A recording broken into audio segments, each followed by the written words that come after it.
دوستو سلام آداب. کئی ساتھیوں نے مجھ سے خواہش کی کہ میں حیدرآباد لوک سبھا حلقے کی رائے دہی سے متعلق کچھ تجزیہ کروں.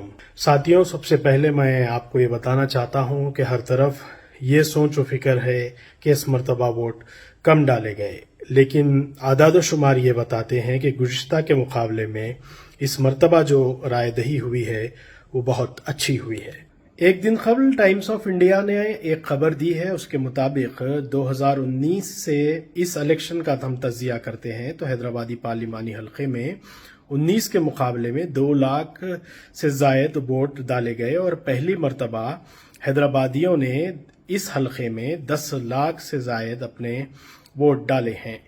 اسی طرح ہم اگر گزشتہ اسمبلی الیکشن جو ہوئے چند ماہ قبل اس کا تجزیہ کرتے ہیں تو گزشتہ اسمبلی الیکشن کے مقابلے میں حیدرآبادی پارلیمانی حلقے میں 85,295 ووٹ زیادہ ڈالے گئے.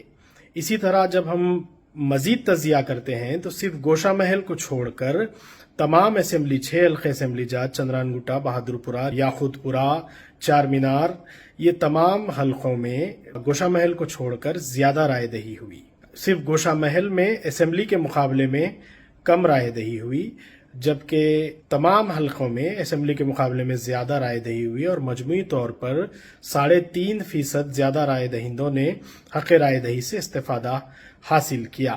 اس کے باوجود رائے دہی بڑھ کر ہونا چاہیے تھا، یہ کئی لوگوں کا تاثر ہے. لیکن دی ہندو میں سید محمد نے ایک رپورٹ دی ہے، اس میں انہوں نے کہا ہے کہ رائے دہی کے کم رہنے میں کئی وجوہات ہیں. ان میں زیادہ تر لوگوں کا نام حذف کر دیا گیا اور تاخیر سے چٹس پہنچے. اس کے علاوہ پولنگ مراکز بھی کافی دور تھے، یعنی پولنگ مراکز کے الاٹمنٹ میں بھی اسمبلی اور پارلیمنٹ کے درمیان 70-80 ہزار ووٹرز ایسے تھے جنہوں نے اسمبلی میں جن پولنگ مرکز میں اپنے ووٹ ڈالے تھے، اب پارلیمنٹ میں ان کا مرکز چینج کر دیا گیا. یہ سارے ٹیکنیکل وجوہات بھی تھے جس کی وجہ سے ممکن ہے کہ 1 لاکھ یا 1.5 لاکھ ووٹ حیدرآباد پارلیمانی حلقے میں کم پڑے.